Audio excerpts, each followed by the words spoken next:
We are awakening together. This is our weekly gathering we hold online. For more information, visit our website, awakening-together.org. We'd love to see you there. Good morning, everyone. I want to welcome everybody to our weekly gathering. And I'm Reverend Billy. And this is the time we get to greet each other in the chat. And I'm glad you're here. And this is where we listen to our opening song. So, Marisol, could you kick us off? Thank you, Marisol. Our statement of purpose. We are an assembly of equals, joined in common purpose, awakening to one true self, with an appearance of many faiths and many cultures, and many symbols. We seek to discern one truth and rest in its embrace. Let's see, I have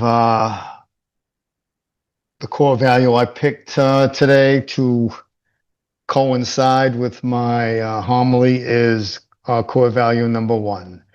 We trust everyone is led by unique inner guidance to one experience called awakening, which is realization of one true self.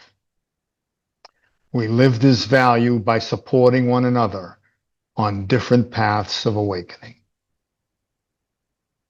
Okay, let's get into the announcements and right into the opening song. And why don't we do that? I do want to thank Monica for introducing me to this song, and she's part of my Wednesday night A Lot to Say About Nothing. She's consistent in that crew of mine there of a lot going through the Gospel of Thomas. So I'm going to go into the opening prayer and then tell you what this is all about first. So, O eternal presence, who dwells beyond time and within each passing moment, open in us the door we have never opened, where we are trapped in the cycles of regret and anticipation. Breathe into us the stillness of your eternal now,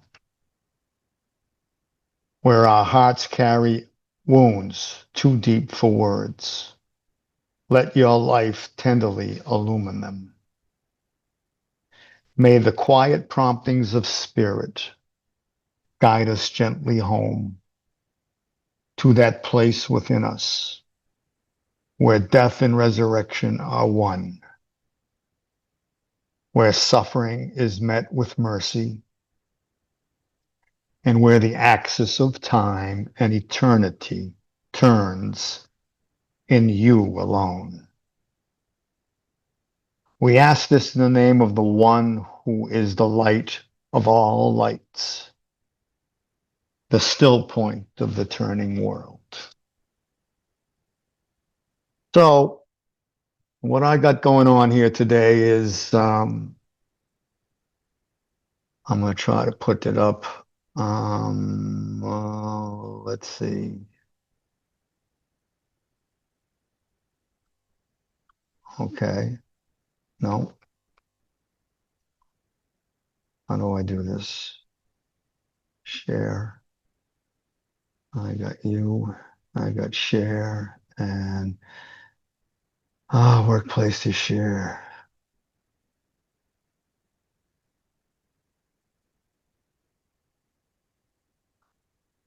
Oh, here it is. Share. No. I don't know. I'm having problems with putting the poem up. I got Joe to read the poem, but what the poem is the first stanza, and it's Roman numeral 1 of Burnt Norton of the 4 Quartets of T.S. Eliot.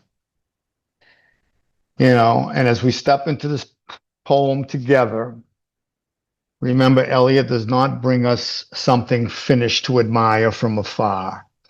He brings us into the living process, his process, and also ours, because we all have a little bit of Burnt Norton in us, as I'm hearing for the retreats and the things that we've got going on here. So when Burnt Norton was written in 1935, the world was holding its breath between two wars. The first had left deep scars in the souls of nations. The second loomed unspoken, but already forming on the horizon. It was a time of darkness. It was a time of your faith being tested. And Eliot himself was no stranger to pain. His marriage was had dissolved. His faith was new, tender, and yet untested. He carried himself in a kind of fracturedness, the weight of regret, the echo of loss, and the longing for a presence he could not yet name. So there's like three rings of, we've got the social order of the World War, we've got Eliot, who's going through his own vibration of suffering, trying to transcend it, and we got Burnt Norton, a place that had its own tragedy go on.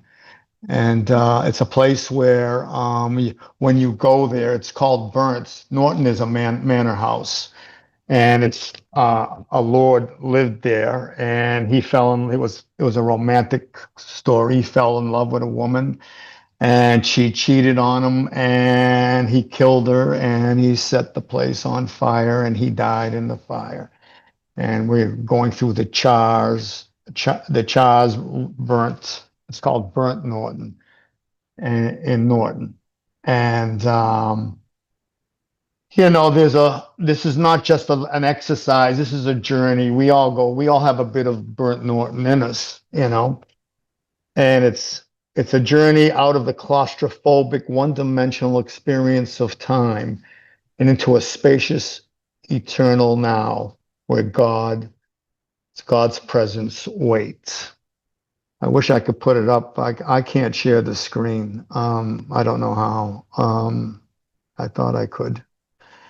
So I'm going to turn it over to Joe. Joe's my reader. Thank you, Billy. Thanks for the background on this. I tried to copy and paste what I have here in the chat, and it only lets you paste so many words. So you guys have the first part of it, and I could not get the last part in there. So anyway, again, like Billy said, this is from 4 Quartets by T.S. Eliot, called Burnt Norton.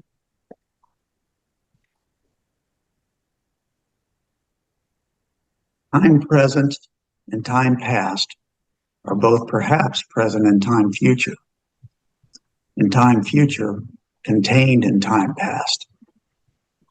If all time is eternally present, all time is unredeemable. What might have been is an abstraction, remaining a perpetual possibility, only in a world of speculation. What might have been is an abstraction, remaining a perpetual possibility, only in a world of speculation. What might have been and what has been point to one end, which is always present. Footfalls echo in the memory, down the passage we did not take, toward the door we never opened, into the rose garden. My words echo thus in your mind. But to what purpose? Disturbing the dust on a bowl of rose leaves? I do not know. Other echoes inhabit the garden. Shall we follow? Quick, said the bird. Find them, find them. Round the corner, through the first gate, into our first world. Shall we follow the deception of the thrush? into our first world.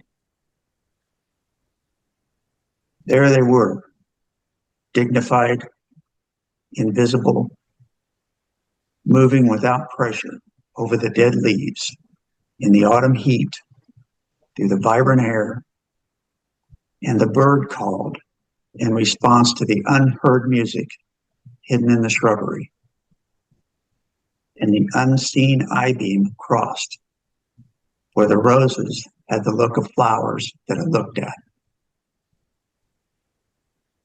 For the roses had the look of flowers that are looked at. There they were as our guests, accepted and accepting.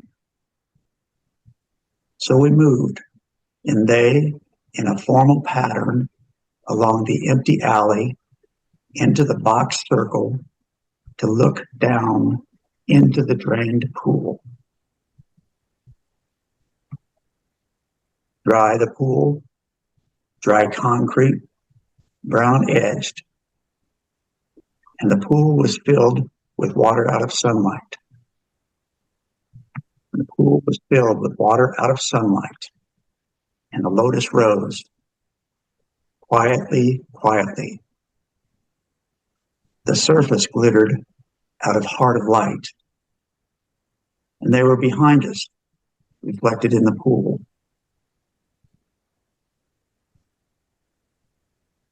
Then a cloud passed, and the pool was empty. Go, said the bird, for the leaves were full of children, hidden excitedly, containing laughter. The leaves were full of children, hidden excitedly, containing laughter. Go, go, go, said the bird. Humankind cannot bear very much reality. Time past and time future. What might have been and what has been point to one end, which is always present. The end. Thank you. Thanks, Joe. This is such a poetically dense poem. You really have to sit with it. And the way Eliot brings it, you have to go to him. He's not like a normal poet where he's bringing the poem to you. You have to meet him where he is. So I'm going to read a little bit of it, take it apart, and even give poems with it to help us, to get to that place, that door that we never opened. That is there, but I will get to it because I've got a lot of fudge on this ice cream, and I hope I can get it in. Anyway, the first lines of the poem, time present, time past, are both present in time future, and time future contained in time past. If all time is eternally present, all time is unredeemable. This is not a riddle to solve. It is a truth to dwell in. Time is not linear, though we live as if it were.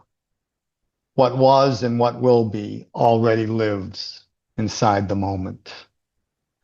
For me, this is not a theory. I know it because I felt it in my body. When I was 6 and my sister was 4, I called her across the street and she was struck by a truck. And that moment never left me for decades. I did all kind of work on it. I did 12-step work. I did A Course in Miracles, forgive. I was Course in Miracles, Forgiveness, Artist Way, Julia Cameron, Waterholics Anonymous, Byron Katie's The Turnarounds, and True Discernment, and The Root Causing. I did a lot of work on this, but this is what happened. That moment for me never left me. It echoed in the moments of joy when a shadow would suddenly pass over my heart in the laughter of children, when a whisper of guilt would rise unbidden. And some 60 years later, I was back on Cape Cod with my wife and my sister. And we were walking to an ice cream shop. Different road. We had to cross a 4-lane highway, but I was ahead of them. And I turned around, and it was a 4-lane highway, it was unlit, and it was desolate. There wasn't anybody there. But when I turned around, it's like my body remembered, and in a flash, I was 6 again. All of it alive. Time collapsed. I called out, "Stop, don't cross. I'm coming to you."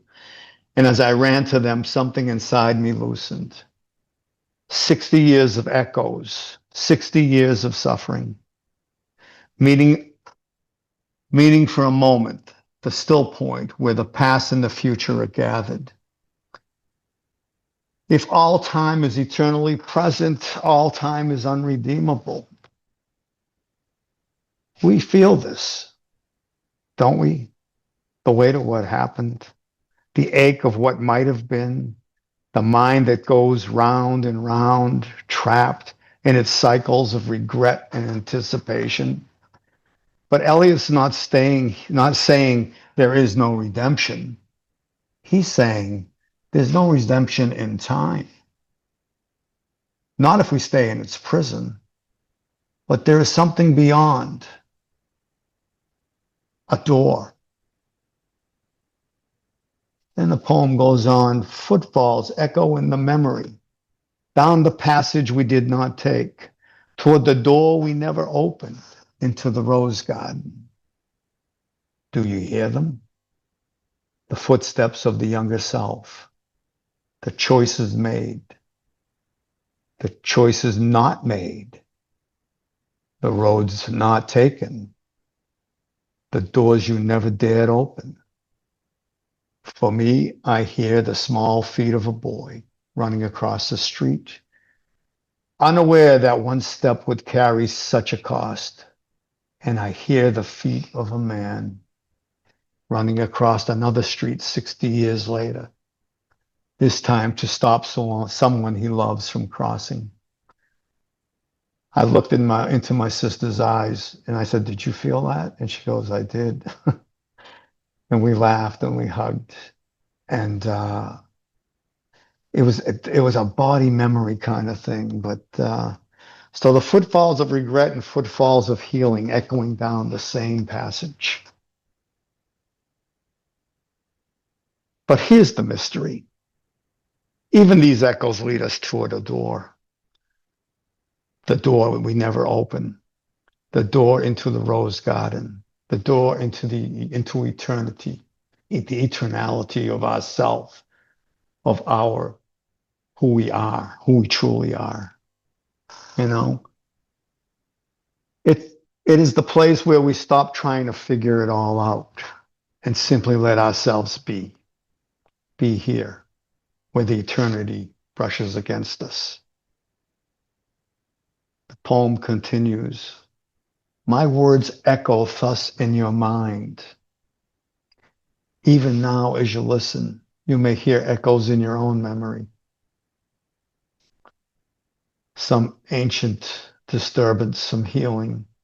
You hear the footsteps, the voices, moments you thought long buried.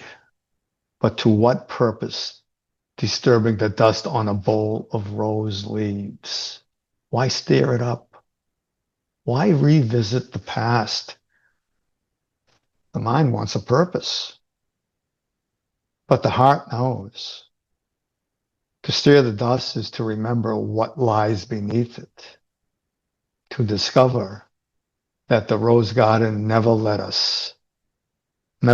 us. It waits patiently, timelessly. It is not lost. It breathes in all of us. Stepping through the door, the garden of the first world. Other echoes inhabit this garden. Shall we follow? Other echoes. We know the echoes of suffering. the voices of regret, the footfalls of loss and longing. But there are other echoes here, softer, subtler, almost hidden beneath the noise. Echoes of Eden, echoes of the presence that never was absent, echoes of the first word ever spoken, the first word ever spoken. Let there be light, the first word. Shall we follow? The question lingers. The thrush calls to us, but the mind hesitates. Quick, said the bird, find them, find them, find them, round the corner, through the first gate into the first world. The ego whispers, be careful. This is dangerous. It's deceptive. Stay where you are. But isn't that the true deception? To remain trapped in the claustrophobic time loop where nothing changes? Where suffering repeats itself endlessly? The thrush is not deceptive. The thrush is the Holy Spirit in feather form, calling us beyond the timeline, beyond the regret and anticipation, back to the first world. What is this first world? It's not a place in history. It is the beginning before beginnings. God had to be there to begin the beginning, before the beginning. So the moment when God's timeless spoke light and life into being, let there be light. It is not boundaried. It's not fragile. It's the eternal, perpetual whole. To enter this first world is not to go back in time, but to awaken to what has been here all along. The door is open. There's a garden at the center of your being. You have walked past it 1,000 times, but never entered. It waits patiently, as patient as eternity, breathing beneath the weight of memory, beneath the footfalls of all you have carried. Here, suffering and joy meet. Here, the voices of regret fall silent. And here the thrush sings. Quick, find them, round the corner, through the first gate, into the first world. You hesitate, but something in you already knows the way. Step softly. Do not bring your conclusions. Do not bring your timelines. Step as one who belongs. For this garden was never lost. It lives in you still. There they were, dignified, invisible, moving without pressure over the dead leaves. Who are they? Perhaps the saints, the mystics, the countless souls who followed the thrush into the garden. Perhaps they are your ancestors, your own younger self, your sister's innocent laughter before the guilt took hold. They are dignified, invisible, moving without pressure, because in the first world, there is no need to hurry. There is no regret, no anticipation, only presence. This is where the thrush leads us, to the still point, to the access where time and eternity meet, to the place where the cross is not suffering alone, but suffering transfigured into resurrection.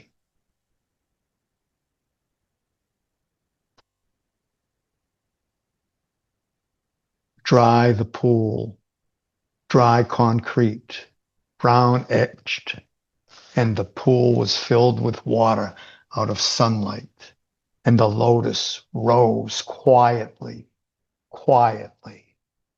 The surface glittered out of the heart of light, and they were behind us, reflecting in the pool. Then a cloud passed, and the pool was empty. The rose garden is not far behind us. It lingers like a dream half remembered. But the world we know well enough. The pool dries. The surface that once shimmered with light now cracks under the sun.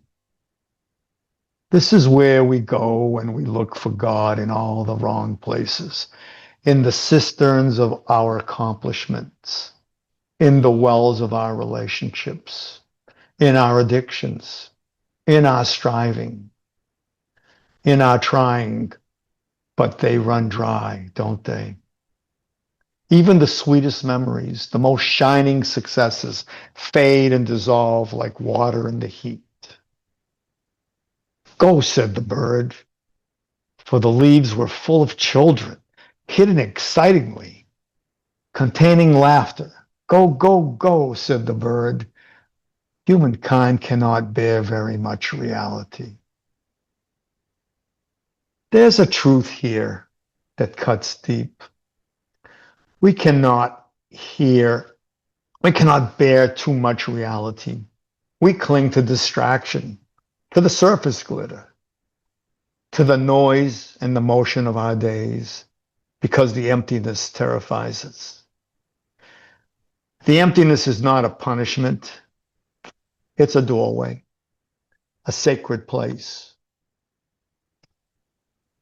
where all that is false is stripped away, where we are led to the access of the cross, the still point, where death and resurrection meet. I have drunk from many wells, the wells of success, the wells of pleasures, the wells of trying to be good enough. Each one seemed deep until the day I lowered my cup and it clinked against the bottom. Empty, dry. The bird whispers, go, go, go. But go where? I stand in a field of exhausted wells and cisterns cracked and barren. And then I waited long enough. I waited for the mud to settle. And then I hear it, the faint sound of running water beneath the surface of all things. It doesn't come from the wells. It comes from within, a river hidden in the heart, a spring that never dries. The thrush calls again. Follow, follow, follow. We're not done yet. For you are being led not to despair, but to the water of life. Time past and time future allow but a little consciousness. To be conscious is not to be in time, but in timeless.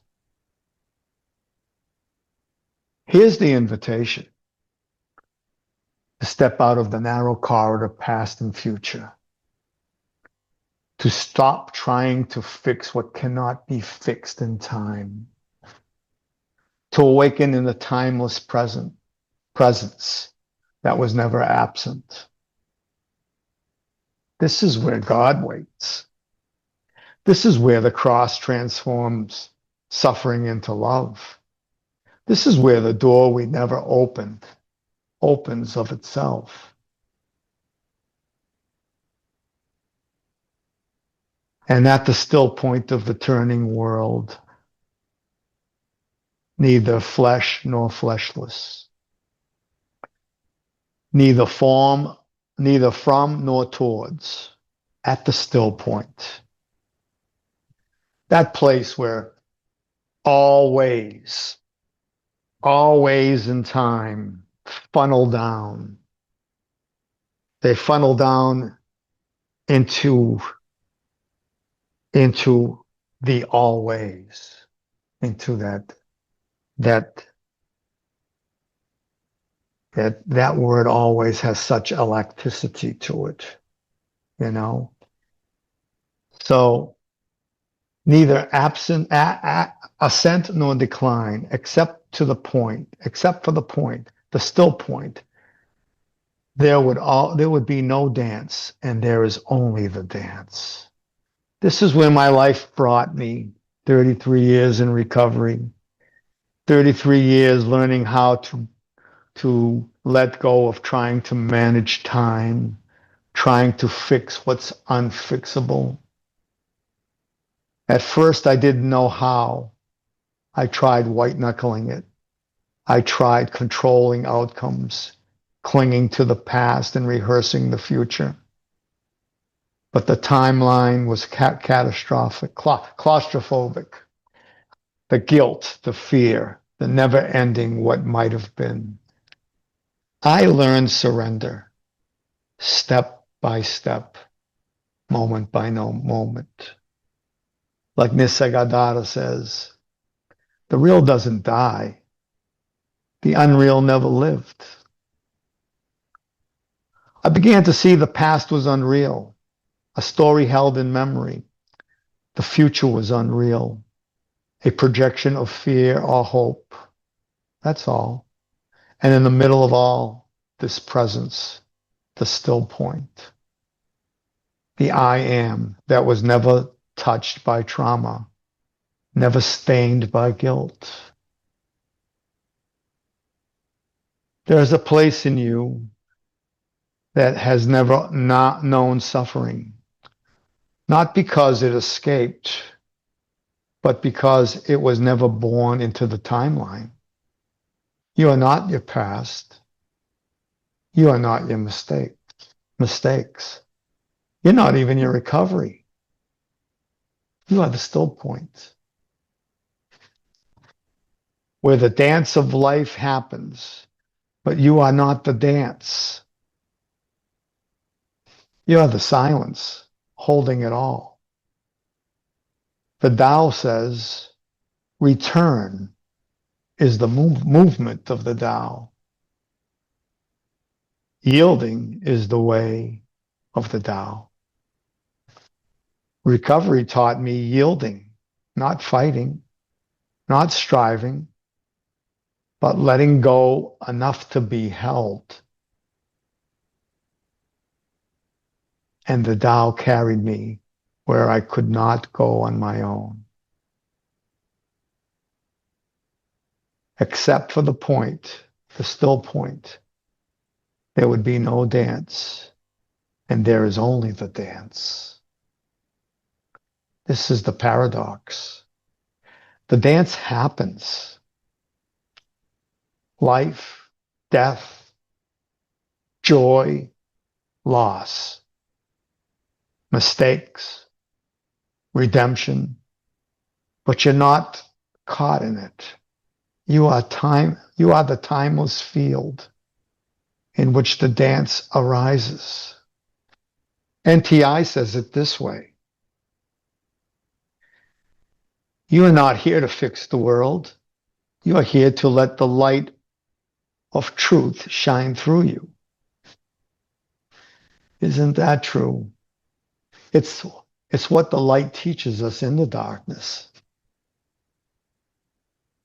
That's all. That's enough. It was enough for Eliot, and it's been enough for me. It will be enough for you.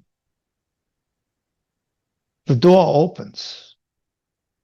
So here we are at the door we never opened. Or maybe it has already opened. Not with a clang or a rush of light, but quietly, like a rose unfolding in the sun. The door is not outside of you. It never was. It is the heart of you, timeless, whole, waiting for you to come home. We sought the door, we knocked, we prayed, and we waited. And then one day the door was no longer there, for it was never locked. It never had been closed. The garden is here. The light is here, and you are here. There is stillness at the center of all things. It runs through the heart of your body, through the axis of the turning world, through the silence between stars. You have felt it before, though perhaps you did not name it. It was there in the pause between breaths, in the hush before a word was spoken, in the moment of surrender. And when you finally said, I can't, but God can. This still point is not far, does not need to be found. It is where you are, beneath all the spinning. The dance of the days will go on, duties and demands, loves and losses, the aches of time passing. But know this, you're not the dancer. You're the floor of the dance. You are the silence holding the music. You are the presence from which all the music flows. Let the dance arise. Let it dissolve. But stay with the center. Stay with the radiance that neither comes nor goes, like a rose unfolding, like water hidden in the rock, like the door that was never really closed. This presence waits for you, for your quiet. Yes. And so you say, yes, you will see. The center was never absent. It is you. It is God. It is the garden we never left. Because there were never two. I used to think there was two. There was me and God, me and the life I wanted, me and the man I should have been, me and the guilt I carried like a second skin. I thought if I worked hard enough, prayed long enough, suffered deep enough, I might finally close the gap. I didn't know I was depth deprived. I was deprived of depth. And the door was always there. And I tried to find depth in insanity and in rage, and on the dark side of this Eliot poem.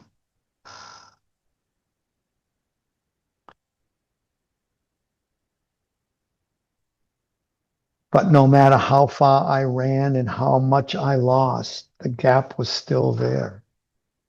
I filled that hole. I was still trapped in my own mind. I filled it with outside things. I regretted the past. I rehearsed the future like a man locked in a one-way corridor. I lost everything. I lost everything. Materially, I went from $20,000 a day to $5 an hour. And when I was working for $5, humbly working for $5 an hour, I was the happiest guy in the world. Because I lost everything, but in the wreckage, I stopped running and I stopped trying to fix what I could not be fixed. And that's when I began to notice something. There was a presence here, a stillness so quiet. I'd missed it 1,000 times before. It wasn't judging me. It wasn't waiting for me to get my act together. It wasn't out there at all. It was here. It had always been here, closer than my breath, holding the boy who blamed himself at 6, and holding the man who spent decades trying to undo the undoable. Hypnotized doing that. Holding all of it without effort, without comment. And suddenly I saw there aren't two. There never were. I was never moving toward God.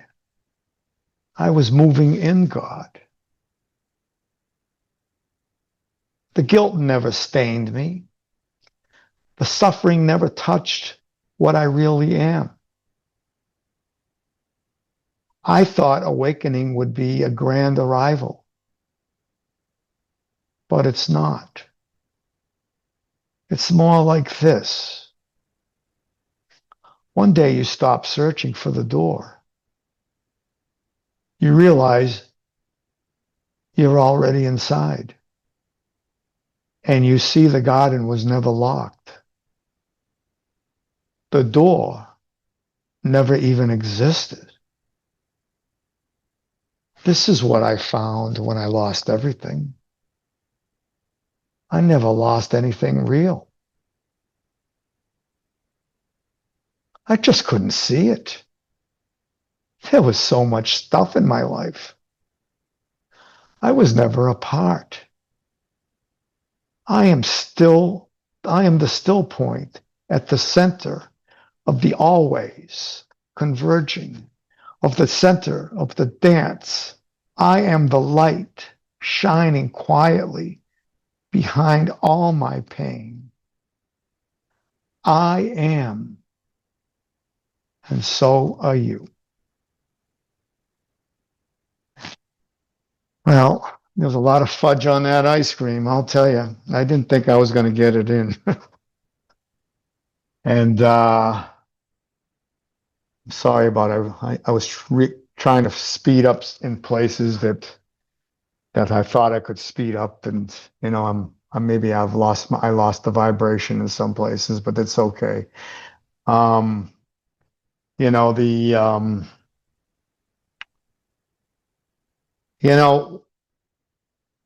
the frustrations I get when I'm meditating sometimes, when I'm in,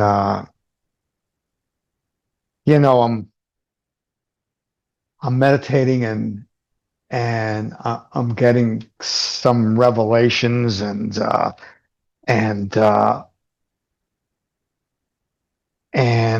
in that meditative state, there's a confusion and a frustration sometimes,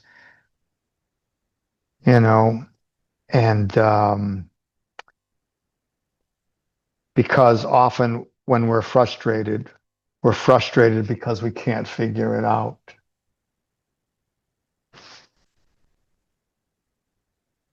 But what T.S. Eliot is saying, but what if it's not figure outable? I get spiritual hernias trying to figure out the unspiritual. Not everything is reducible to a conclusion or an understanding. Neither am I, and neither are you. You know, and I can take that even further. What is the unspiritual? That's the awakening. My spirituality is not coming to the awakening.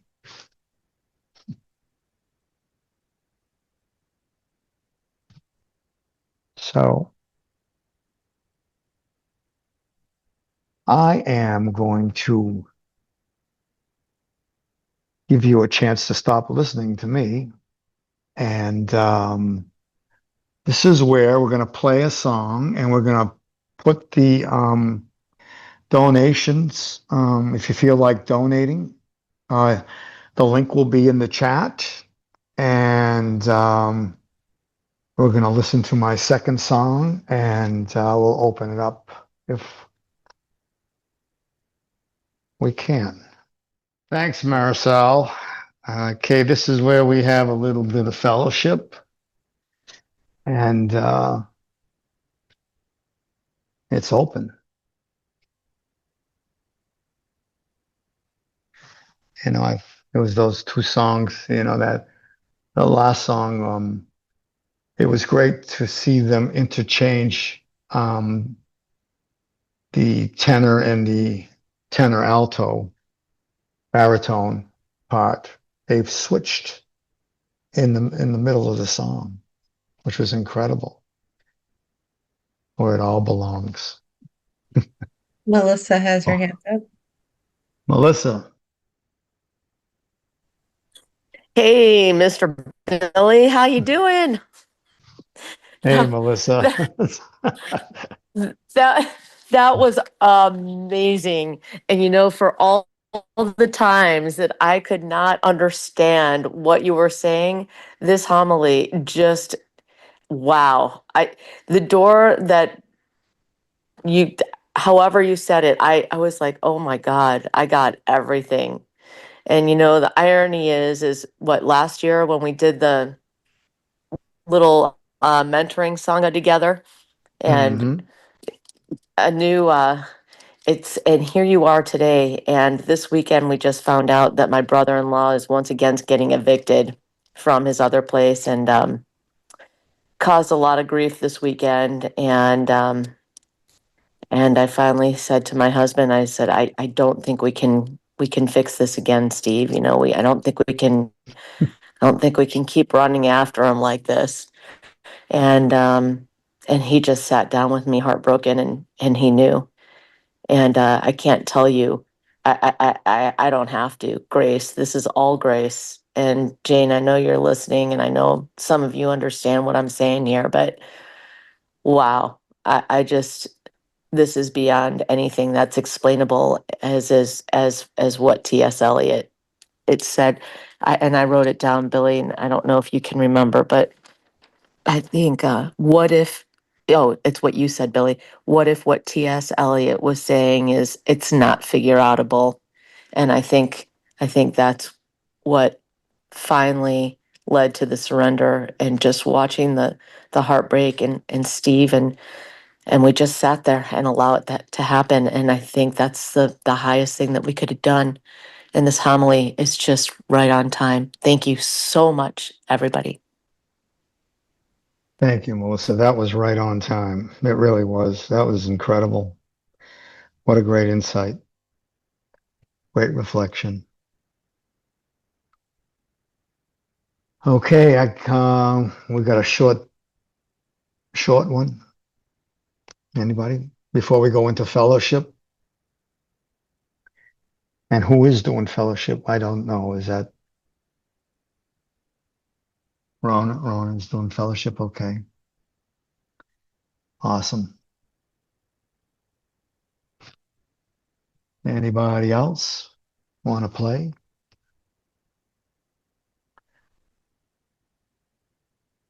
You know, I had many distractions. Oh, it's time. Forget it. It's 11:30. I'm not short, but I'm turning it over to you, Marisol. You've been watching our online gathering. It happens weekly on Sundays at 10:15 a.m. Eastern Time. To join us live in the sanctuary, visit our website, awakening-together.org. You'll want to click on Online Sanctuary in the main menu, and then in the drop-down menu, look for How to Enter the Sanctuary. Right there at the top of the page is a clickable link. We'd love to see you in the sanctuary and join with you in fellowship. Thank you again for watching. Also, please know that if you'd like to stay connected via the Awakening Together channel here on YouTube, you can subscribe and hit the bell for more notifications. We hope to see you in the sanctuary.